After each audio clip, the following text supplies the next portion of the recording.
Well, everybody, it's another Sunday in the New York sports world. And you know what that means? Two absolutely brutal losses for our New York football teams. Producer Casey here, as always, with our buddy, our pal, Derek Fask. Derek, how you doing? Do you need consolation? Were you going to jump off a building at any point during that game that we witnessed earlier today? Casey, great to have you. Another season has begun, and another season is basically over for the New York Giants in Week 1. I would say I've almost become numb to it at this point. And not that I had any crazy expectations. We talked about it in the season preview, but just absolutely pathetic all the way around. The first half of Brian Daboll's in his era, beginning with 2022, the game that they miraculously beat the Titans. In first halves of week ones, I believe they've been outscored 67-6. Wow. So they actually did get 3 points today, which is an improvement for these guys, but just absolutely embarrassing against a division rival. There was obviously a lot of hype, if you will, coming out of preseason, which, look, preseason doesn't mean a whole lot, but the Russell Wilson chatter will only grow, or Jaxson Dart chatter, however you want to look at it. But like a QB change, that conversation is only going to get louder from here. There was nothing that was good about this game at all. Offense was horrific. Don't let the defensive, they only gave up 21 points. Don't let that fool you. The defense was not good either. So just another embarrassing week 1 loss to the New York Giants. Yeah, absolutely brutal. I think I saw something about that you guys averaged like 4-point-something yards a pass, like something that was astronomically low. And you would think with Russell Wilson, I mean, at least trying to do his deep ball thing, he would be a little bit higher than that. But man, he is doesn't, I mean, it's over for him. I mean, I guess you were hoping that you got some kind of spark, but clearly I feel like it's it's the end of the road for him. And yeah, I think the Jaxson Dart chatter is definitely going to be the talk of the town, especially in our neck of the woods. I think especially with the brutalness of your schedule coming up, and the fact that Daboll's job and Shane's are most likely on the line here, it's just like, I feel like they're going to probably be a little trigger happy and pull the trigger on Jaxson Dart. I mean, we'll see though. I guess maybe he'll give Russ at least the start week 2. And if things are going to shit once again, maybe he'll make a switch like at halftime. But I don't know. I don't see it going to be like a thing where he's going to wait 4 weeks and then we're going to, we're going to pull the plug. I mean, I think there's too much riding on this season to do that. And, your opponents too are just absolutely brutal. But I guess if you want to, break down this wonderful game that we watched here earlier, maybe go into a little bit more detail as to why it was such a train wreck here. The floor is yours. Yeah. I mean, just from the start, it was really, really bad. And just to kind of go through stats, and you know what? The one thing I want to bring up is the fact that Daniel Jones, and we'll touch on some outside the NFL stuff here, after we talk about the Giants and the Jets, but Daniel Jones leads the Colts to a 33-8 victory over the Dolphins. And Jones, 22 for 29, 272 yards, 1 touchdown, no picks. And he also had 2 rushing touchdowns as well. So, like last year was the year of Saquon Barkley. Maybe this is the year of Daniel Jones. It's just the misery never ends for this Giant team. Looks incredible. Looks incredible. And it's a really bad look for Brian Daboll and Joe Schoen. 100%. But as far as the Giants go, wasn't impressed at all with Russell Wilson. He goes 17 of 37, 168 yards. Like you said, Casey, an average of 4.5 yards per attempt. And he ran for 44 yards, whoop-de-doo. The stats are just bad all the way around. When you do a team-by-team comparison, like the rushing yards really stand out where the Giants can't stop the run. Like it's a major problem. Washington, 220 rushing yards to the Giants, 74. And then overall, the total yards, 432 to 231. Really, really bad. And here's the thing, Casey, is that Washington took a lot of penalties. They took 12 penalties. Like, I feel like certain things kind of went the Giants' way. Washington made a lot of mistakes, brutal drops. Jaden Daniels had some overthrows. There was a mishap at the end of the half that cost the Commanders points. Like, they were doing everything they could to keep the Giants in this game, and the Giants would just have they would have none of it. There was no prayer of the Giants doing anything successfully on offense. And the defense, there were so many times where there were second and longs to the Commanders, and they would have big chunk plays, guys being wide open over the middle. Terry McLaurin didn't do a whole heck of a lot, even though he did get open at times. Terry McLaurin only had 2 catches for 27 yards, but it was Deebo Samuel over the middle that was causing the Giants fits. And then to a lesser extent, Zach Ertz as well had a fairly nice game too. So, just absolutely brutal. Yeah, I mean, it's rough to see that. It's just like, no matter what this regime does, it's like it always seems to be a week one, embarrassing loss where they only score field goals and everything looks like just like complete shit. So, I mean, I'm sorry for you, brother. I mean, it's we thought that this thing, might turn itself around, and I know we're overreacting. It's week one, and weird things happen in week one, but obviously you wanted to see something more out of this team, especially on the offensive side of the ball with Russell Wilson, and you think this connection with Malik Neighbors could be something. He ends up with 5 catches, I believe, and so I don't know. Yeah. And also on the sidelines, you had Malik Neighbors and Brian Daboll were going at it a bit. It's something to just, keep in mind.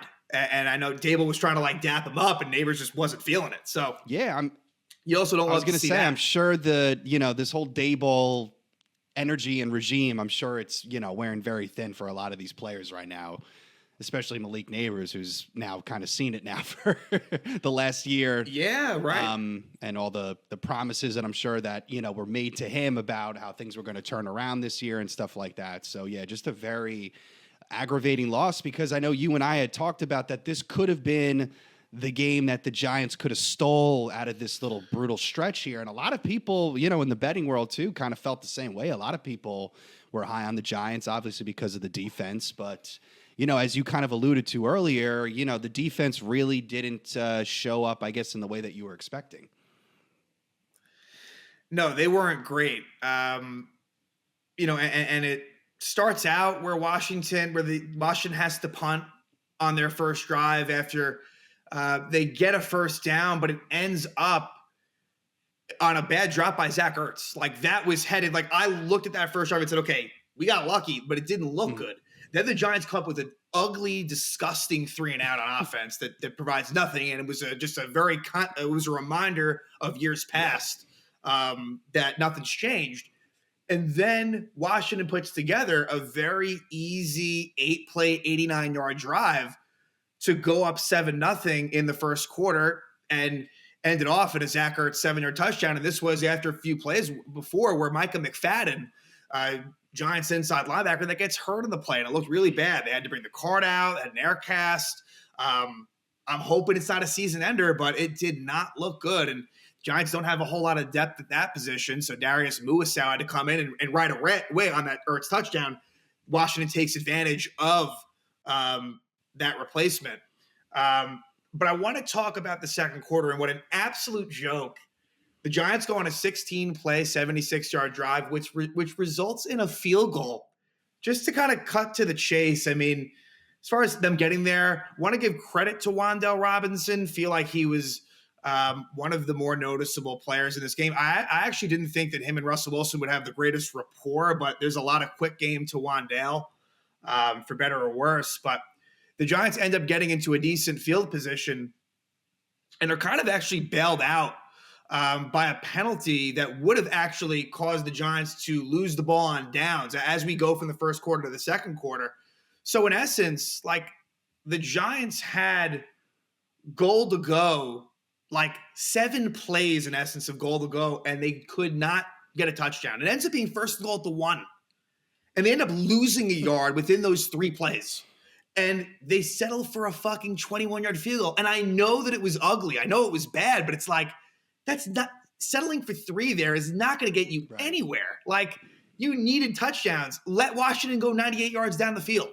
So I didn't like that. Like, as much as Dable, there were moments where he was aggressive. I still didn't love the play calling. So that was absolutely pathetic. A 16-play-yard drive that ends up in a field goal. Yeah, that's I'm looking at it now. That's absolutely crazy.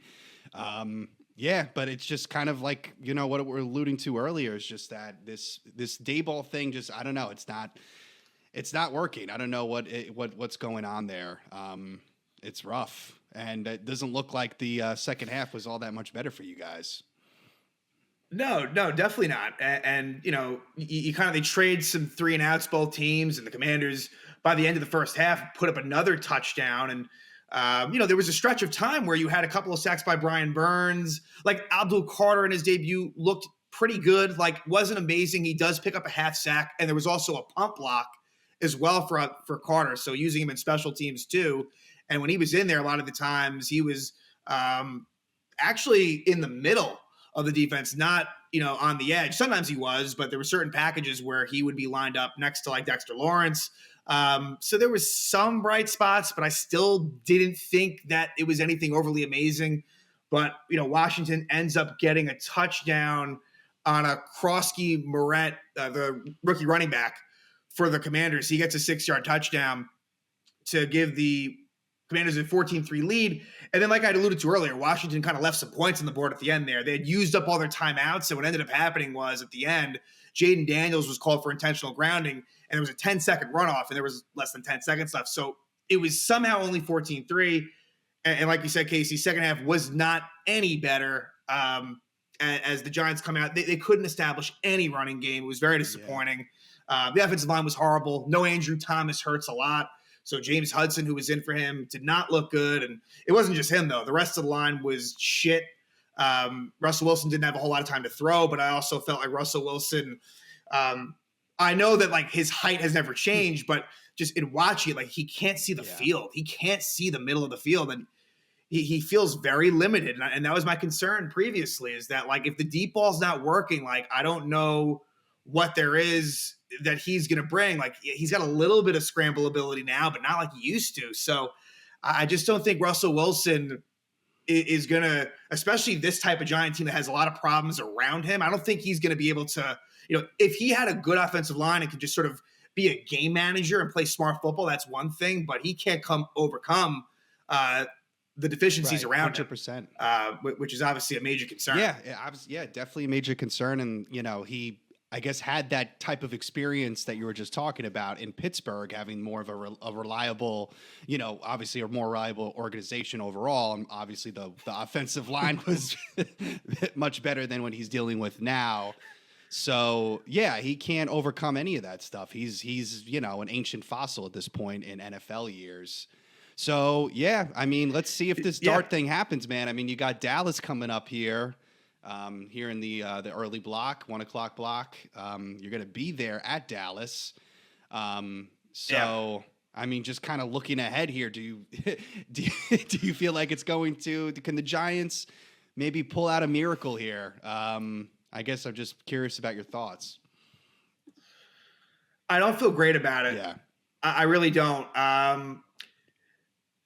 Not to say the Giants couldn't win, but it's how could you feel good? Like Dallas, look, they put together a nice performance on Thursday Night Football against the Eagles. They could have easily won that game.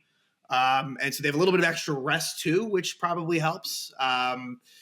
Now, again, you could have a situation where the fans kind of turn on the Cowboys, I suppose, if things went wrong early, just with the way things are with the Micah Parsons trade. But like, I felt like some goodwill was maybe somewhat restored based off of the Cowboys week 1 outing against the Eagles. But I don't feel good about the Giants winning, and especially, and not to put it all on Russell Wilson, but knowing that he's likely, now Dable didn't commit to him as the week 2 starter, but I would be shocked if he's not.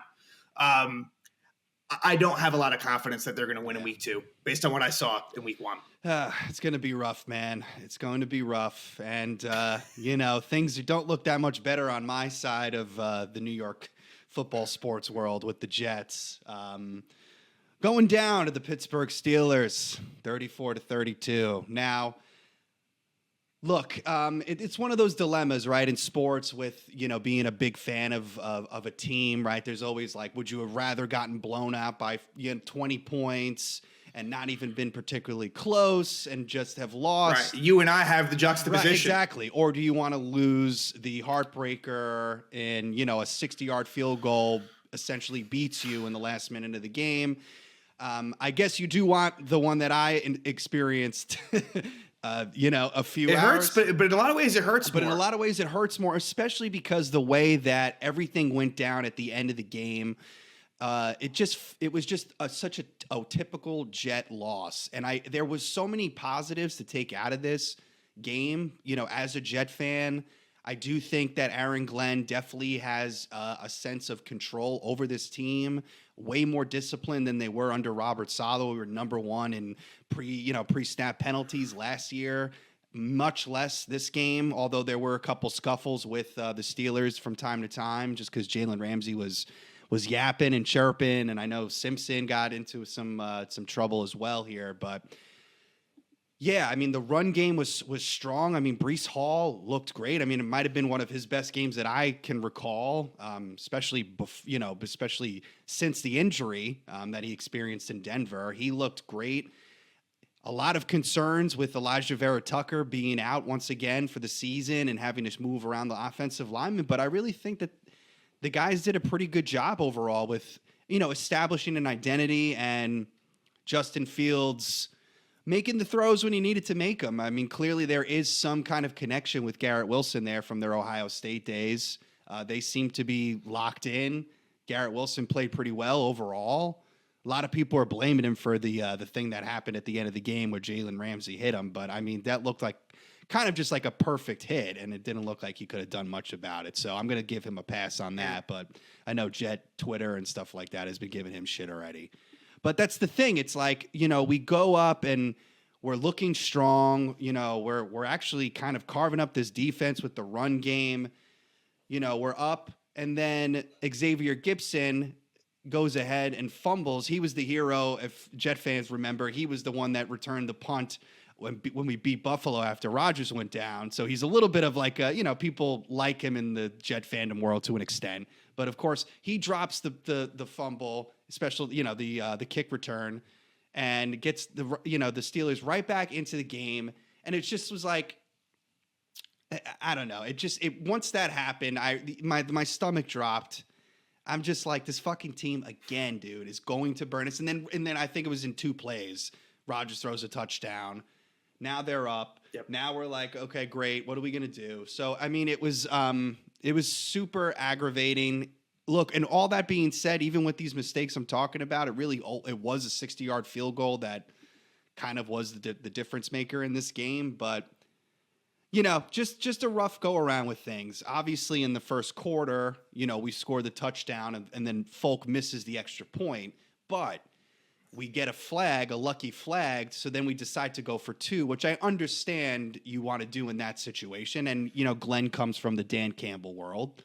So, he's always going to, he's going to be a little bit more aggressive than I think us as Jet fans are used to, although that was the right move. But, of course, it has to bite us in the ass. And then that kind of, forced us to always kind of have to play catch up with the Steelers, I felt like. We had tried to attempt that there was that second attempt for 2, but I thought that play was really poorly executed. I'm not really sure. They went with a fade in the back corner with Garrett Wilson. And I just feel like Garrett Wilson's not that type of receiver, and it just was such a odd choice of a play given that the run and the play action was working so well. I didn't really quite understand it. So there was just like, those Jet moments were sprinkled into an otherwise pretty strong showing for the Jets. I mean, this game was the lowest over-under in the betting world. Like, no one thought that anyone was going to be scoring points. Meanwhile, that thing got shattered in the first half. It was just so that's what just makes it so much more aggravating, is that we put up 32 points, which is like unheard of for my fucking team. I mean, it doesn't happen often that we scored 30 plus. especially, with someone like Justin Fields, who we, have been hearing that he's been struggling in practice with throwing the ball and things like that. So I don't know how to feel. I don't know what to feel, really. It's a weird feeling because I know that we have Buffalo coming up here, and we're recording this right now while Sunday Night Football is going on, and it looks like Buffalo is going to lose. Now, they're going to be fired up.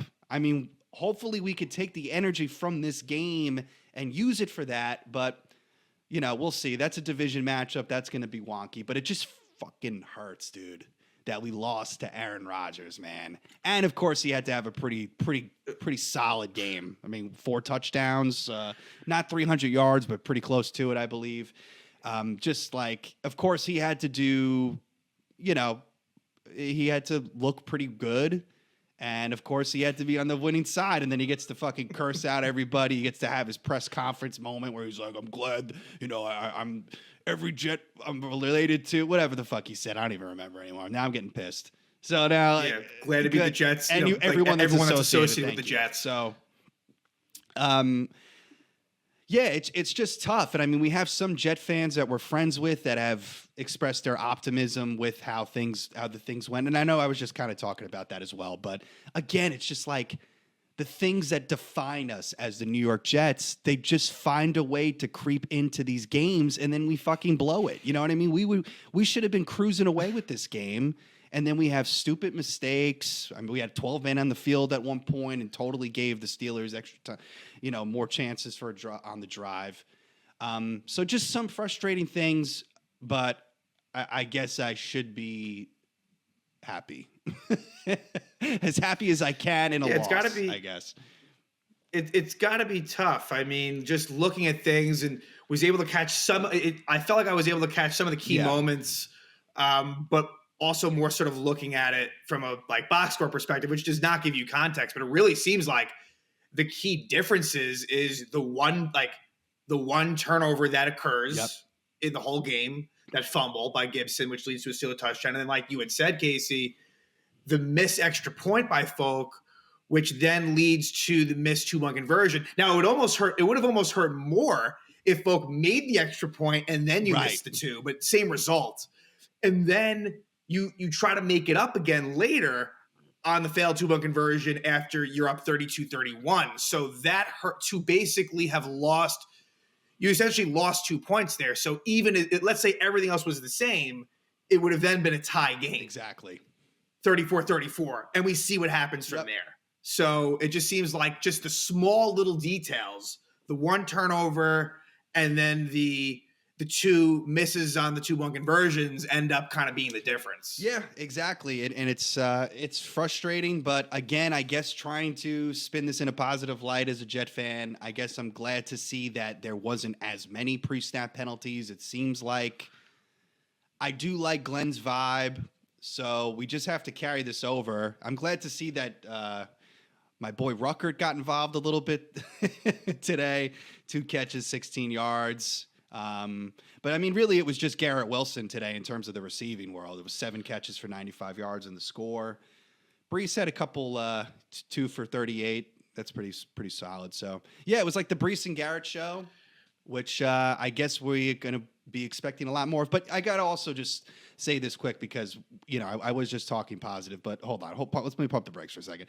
This vaunted Jets defense, right? If our team is putting up 30-something points, especially with this group of people that are not known for their receiving ability and stuff like that, I mean, you have to win this game.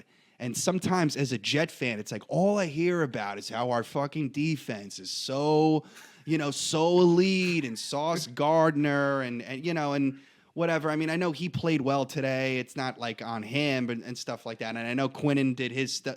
I was going to ask how Sauce played. Yeah, he wasn't the issue. I'm trying to find the guy's name that kept getting burnt. Stevens. They kept targeting Stevens. And he just did not have it. It was kind of embarrassing. I felt bad for the guy. Just a lot of balls thrown his way. He just could not catch up with anybody. So that was kind of rough. So that's the thing. It's like we have Sauce on the one side, and then we have Stevens, the other corner, that's just not living up to it. And I think, Rodgers and them knew that. So that was That was a brutal stretch there, but it's just that, again, it's like as Jet fans, we get these coaches that are all these defensive savants, and I just don't understand. Clearly, it's the personnel because I mean now it's like we have Glenn here, and it's still a lot of the same things of like just not being able to hold on to leads and I don't know, doing dumb stuff and blown coverages. So I don't know. I'm a little skeptical on this defense. So we'll see though. Yeah. Who would have thought that it would have been the style of game where Rodgers and Fields really both put up prolific games? Definitely would not have thought that. 34-32 was definitely not on anyone's definitely bingo card. Not. So that's what makes this just so aggravating because as a Jets fan, I feel like, this is not going to I would be shocked beyond belief if we put up 30 points against Buffalo next week. I mean, obviously I'm going under that in my head. So it's just frustrating that you put up that many points and we still lose. And of course it's Rodgers, that whole added element. And, it's MetLife Stadium and half the stadium is the terrible towels. And it's like, it was just rough, man. When Gibson fumbled, I mean, I knew right then and there, I was like, this is it. This is the beginning of the end. I knew it. I've been, the deal. I mean, you've been friends with me for a while now. I mean, we know that when you've seen it long enough, when shit's going to go sour. Because it's like, the Jets, like we blew our load in the first half. We got super excited and then it's like, that we got to start coming back down to reality a little bit here. So I don't know. Fuck it, man. It can't be too good. Can't be too good. And it's amazing too. Like MetLife Stadium too. It's just like, shit. There's just so the classic wins that happen for two of these football teams at MetLife Stadium is so few and far between. Yeah. Since they moved into the new stadium, it's pretty ridiculous where, it could have been, sort of a rousing opening day win for the Jets that just falls short. And it's like everyone's slipping on the field because the fucking turf with the moisture. And it's like no wonder why everyone like snaps their fucking ankle when they play here because everyone slips and falls. And it's like, man, I cannot wait for them to figure out a new stadium plan. I don't know whenever that's going to be, but man, it's MetLife. It's just it's a brutal place to watch the worst franchise in professional sports at the moment, and as it relates to the postseason, and and they are the worst franchise even besides that. Fucking they're terrible. So I don't. It's been so like again. You try as a Jet fan, new guy comes in, you're like, oh my God, like let's go, let's do this. We had Salah, we had, Gase, who was a fucking, I mean, he's basically gone from football since that whole happened. But what a disaster that was. The end of the Bowls era was a disaster. It was just like, it's just been rough, man. And yeah, all right, I'll stop because I know it's week one, but it's just like, just with as Jet fans, it's like if we got this win, it would have been so huge for us. And now it's like we feel like most likely we're going to be 0-2, and then it's gonna be the same old song and dance. We're gonna be irrelevant again in mid-October, and it's gonna be like, okay, I guess. I know we're headed there. I mean, that's what sucks, man. We'll see if it sucks. It's terrible. We'll see if you guys are headed there, and a gigantic game next week for the Jets. Jets-Bills is going to be such a pivotal game. We'll see, man. For the fact that all the AFC East teams lost, but Buffalo, that's where it's at. Right. And Buffalo, as you said, like as we're recording this, it seems as if they will likely lose still some time in week one. And so, although the game isn't over yet, but if we go into that assumption, then, there's just a lot on the line in week two where if the Jets can win, all of a sudden, you're feeling pretty good. And if you lose, it's feeling pretty bleak. Yep. Yeah. The only thing working in our favor, like you mentioned, is that all the other AFC East teams lost. Man, Miami looks like McDaniel might be the first one fired kind of situation there. That looks super dysfunctional. I could be wrong. But yeah. Yeah. I think that the two worst performances today, unless I'm forgetting someone, was the Giants and the Dolphins. I mean, Miami looked horrendous. Yeah, they looked completely inept. Yeah, they did look cooked. It looks like that ship has sailed. So, Anyway, but yeah, I mean, just same old song and dance, Jet fans and Giant fans. Sorry that we couldn't bring you better news here. Derek, is there any kind of headlines from week one that you wanted to touch on at all? I mean, we kind of talked about Daniel Jones. Do you want to, bring up your former quarterback more and talk about how great he did? Yeah, I mean, Jones looked fantastic. Like you can't ignore that. And this isn't like me saying, oh, like Daniel Jones should have still been the quarterback. But it's like, clearly this guy's not like a bum. Clearly, like he's got talent. Like he's not a terrible football player. And around the right, infrastructure and coaching staff and offensive line, clearly there's success that can be had there. Definitely. So it's just, it is a bad look for the Giants in week 1 of 2025. Like it's embarrassing. Yeah, I mean, shout out to Shane Steichen. I mean, he's had Gardner Minshew. He's been like, he had Flacco for a moment, right, at one point. I mean, and now Daniel Jones. He's very good at getting these quarterbacks up and ready. And it was a little bit of a perfect storm too, because I know, Jim Irsay had passed over the summer, and this was like the first home game back for Indianapolis. So I know there was a lot of emotions there as well. Although Daniel Jones has no, real connection to any of this stuff, ties to it.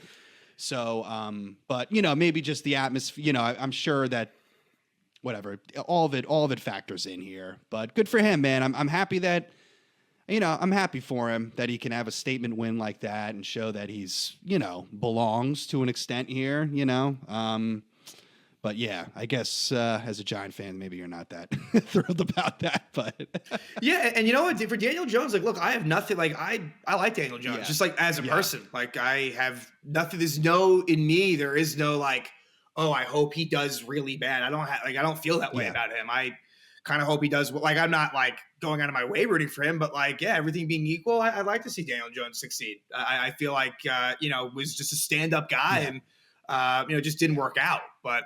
It seems like so far so good for him.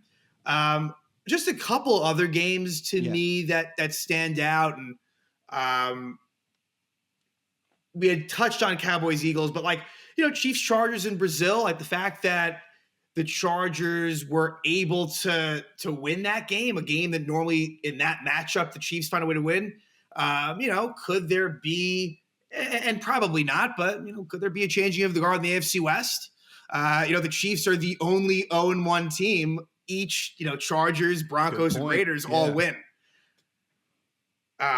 So, find that a little bit interesting. Yeah, I mean the Chiefs. I mean it's incredible that I think we were talking on the phone about this. About are we going to see the Mahomes of old ever again? It just seems like it's really just become.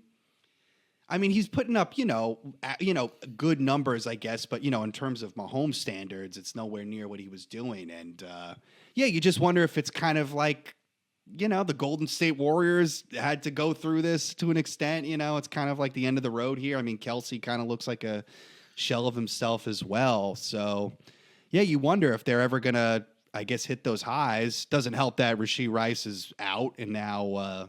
I think Worthy dislocated his shoulder, so he'll be day to day. So yeah, I mean the Chiefs. I don't know, the Chiefs' dominance. It could be, it could be running out of some magic. Some of it, just something to to watch. And the thing with them is they play the Eagles in week 2. Game, yeah. And from a Giant perspective, that game is in Kansas City. But if the Chiefs do lose that game, they will be going to MetLife Stadium on Sunday Night Football as an 0-2 team. How do you think that's going to go? Patrick Mahomes, 500 yards. Forget it. Yeah, I mean, come on, like that's where I'm looking at this thing and I'm thinking Giants going to be 0-3 and or also 0-4 easily. And also fuck you, Roger Goodell. That you know what I mean? Like that you made that the Sunday night game for week 3. It's like the Giants. Why are you doing this to the poor Giants, man? You know what I mean? You gotta. And it's and the Giants. It's like the first. It's a very late first home game. You guys have been on the road. Fucking week. It's Sunday night. It's Sunday Night Football. Week 3. That's crazy. Yeah, man. Yeah. So it's not going to get any easier for us. It's going to be. It might be a lot of the same here every week. No. We just have to embrace it. It's going to be. It's going to be brutal. I mean, especially for the Giants, for the Jets. I think that maybe there's a little bit of hope there. We'll see. Depending on next week. Next week we'll meet. Yeah. And then just one more game. Packers really beat up on the Lions in Green Bay, Very which impressive. Yeah. if you're a Green Bay fan, you got to be feeling good about things. Micah Parsons didn't even really have much of an impact in this game at all. And yet still, really from start to finish, Green Bay had that game in hand. So, and I know, Casey, I think you were maybe, and again, it's only week 1. I think you were a little bit down on the Lions, like as, sort of in comparison to maybe expectations for them, what they've been in the past. And hey, like week 1 certainly was not a good Yeah, showing for definitely them. not. I mean, and, obviously losing both coordinators is a big thing. And I know that the Lions still have all their great players, but you would imagine that having a whole coordinator shift like that does something to you. And it looks like it does. I'm not writing them off and they're not going to be a playoff team or anything. I mean, clearly Green Bay is one of the, 6 Super Bowl contenders in the league right now, just off the top of my head. So yeah, but it's a little discouraging, especially we're going to see on Monday night, I guess, how this Bears and Vikings teams look. But the Detroit could be in a little bit of trouble just in regards to the competition in their division. We had talked about that the NFC North was probably going to be one of the best divisions this year, so they're going to have their money for them. It's going to be interesting. Look, it was in Lambeau Field, and I believe the Lions actually the last 3 times they went to Lambeau, they beat the Packers. So I think there was. Yeah. Again, the week 1 energy, it's in Lambeau. They want to prove something. They got Micah. I'm sure that they were just like, we're not letting this streak keep going. So we're gonna stop it there. But it was definitely impressive. Only 13 points. Yeah, I mean that's very un-Lions-like. They just could not get anything going. Yeah, I was waiting for them to maybe make it interesting. Just never quite happened. And then just the very last one, which we had already touched on, but just Ravens, Bills, that's obviously 2 of the premier teams in the league. And the Ravens are looking as if they'll have exacted some small level of revenge after the tough loss last year in the AFC divisional round. Yeah. So, Ravens getting off to a good start as, I'm sure they will be, one of the top teams in the 100%. AFC.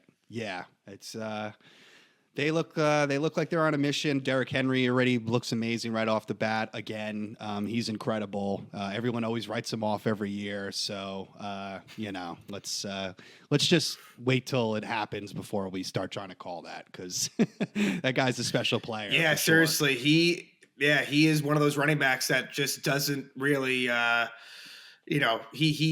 no one really beats Father Time except Derrick Henry. It's just kind of crazy. He's been in the league for a long time now, and yet it doesn't seem to the wear and tear just doesn't seem to be there for Derrick Henry. So, in what should be a pretty competitive AFC North, sans the Cleveland Browns, who actually played we're in it with the Cincinnati Bengals today. But that I think the Ravens, when it's all said and done, they're going to be up towards the top of the AFC North, and with that also the conference. So, but a tough week for the Giants and the Jets. Next week, you got a couple of divisional games for the Giants. Really, for me, it's kind of it's hitting that point again where I will be rooting for the Giants next week. I will be, but if they lose that game, and let's say Russell Wilson's still starting week 3 versus the Chiefs, I'm not so sure where I'm going to be at. Don't blame you, bro. At that point. And for me, it might be full, just let me see Jaxson Dart and just that's it. Yeah. So, Yeah, we'll see, man. I mean, it's kind of I'm kind of in the same boat to an extent. I mean, I'm not expecting a win next week against Buffalo. So I guess it depends on how we lose, but it's it just looks like it's going to. Jets have had some success. Jets have had some success against the Bills at home. So there is that. We do. Yeah, we have split with them the last couple of years. So there is that. Yeah, we'll have to see. But a lot of the same here. So guys, I guess we're going to wrap it up because what else is there to just talk about other than wallowing in misery? Fucking Jets and Giants. Could always rely on them. Thank God we have the Yankees. It's the saddest Thank God we thing. have the Yankees. Casey, that was the good thing today. Hey, like big Yankee win against the Blue Jays. Huge. So, only 2 back now, so let's go. Now we got a big series against Boston, so it's not quite over yet, this hump. So Yeah. So that's kind of that's keeps us where alive. you hope that somehow the Yankees can just prolong the season as long as they Please, can. So don't have to focus as much on the New York football. 100%. But guys, thank you so much for listening to the New York's #2 sports show. Producer Casey here, Derek, that you hear all the time doing his recaps on the Yankees series as well as Ranger games, which is going to be coming up here before we know it. So make sure to stay tuned on that. Yeah. Always love doing those. And we're going to be here every Sunday and potentially Monday, I guess, depending on when the games land. Derek and I doing NFL recaps on the Giants and the Jets. If you like this video, guys, we found out about this new feature where you can hype a video. So if you're on your phone and you're listening to this right now, you could just scroll over and there's this little hype button. If you hit it, it helps us out. Obviously, subscribing helps us out. We're slowly growing here, and we love doing this. This is, our passion. So hopefully you guys, feel the energy, feel our contagious energy towards our sports teams. And even when we fucking hate them and we want to kill them, it's all in love. So anyway, I'll stop yapping. Appreciate you guys. Derek, you the man. Hang in there, buddy. People. I'll try. Hopefully I'll be around for the next episode. Don't do anything. Call me up before you do anything drastic. But This Giants team, man. All right, guys. We'll see you later.